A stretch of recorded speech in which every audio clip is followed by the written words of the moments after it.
Rebonjour à toi, c'est Fabienne, coach du bonheur. Si tu me suis dans cette série de vidéos sur l'hypnose et plus spécialement l'hypnose thérapeutique. Alors aujourd'hui, j'avais envie de déconstruire de fausses croyances qui circulent sur l'hypnose parce que très généralement, c'est un mot qui fait peur. Comme je le disais dans la première vidéo, les gens ont une réputation de quelque chose d'un peu inquiétant. En fait, ils voient Mesmer, ils voient ce qui se passe à la télévision, ils voient de l'hypnose de spectacle et c'est ça la vision qu'ils en ont de l'hypnose. Or, premièrement, ce n'est pas de l'hypnose de spectacle, ni de scène, ni de rue.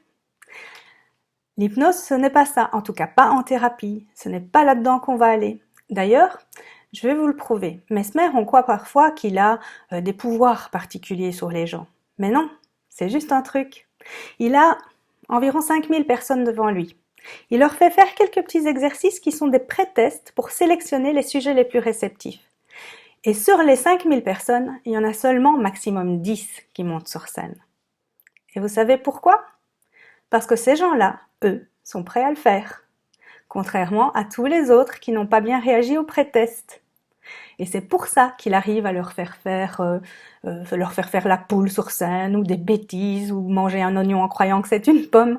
C'est toutes des choses, évidemment, qu'il fait parce qu'il peut le faire avec ces personnes-là, parce que quelque part, elles étaient prêtes à le faire. Elles étaient d'accord, consciemment, de monter sur scène pour faire les andouilles. Et c'est pour ça que ça fonctionne. Et donc, en aucun cas, Mesmer n'aurait pu le faire avec des personnes qui ont résisté dans les pré-tests, dans le public.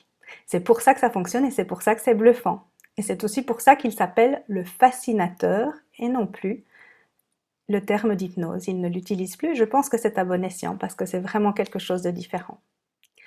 Ensuite, il faut bien comprendre aussi que l'hypnose n'est pas là pour vous manipuler l'esprit, prendre le pouvoir sur vous et vous faire faire des choses incroyables. Ça, c'est aussi une fausse croyance.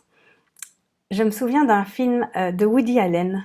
Le titre exact, je ne me souviens plus bien. Je crois que c'était La vengeance du serpent de jade ou quelque chose comme ça.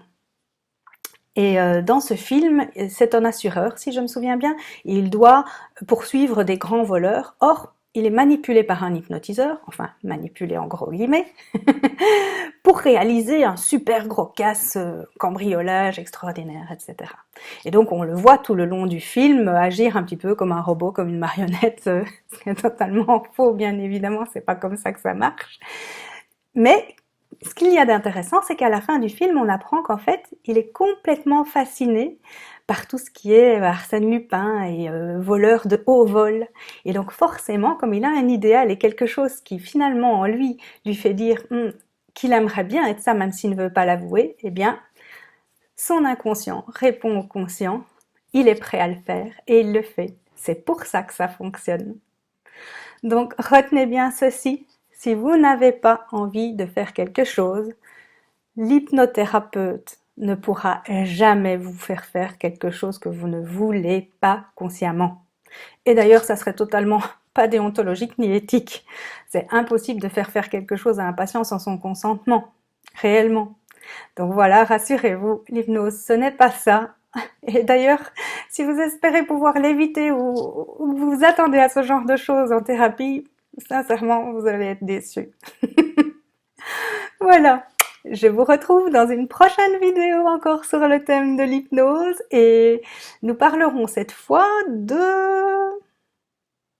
Ah oui, qu'est-ce que l'inconscient? Je vous embrasse, soyez heureux, prenez soin de vous, ciao ciao!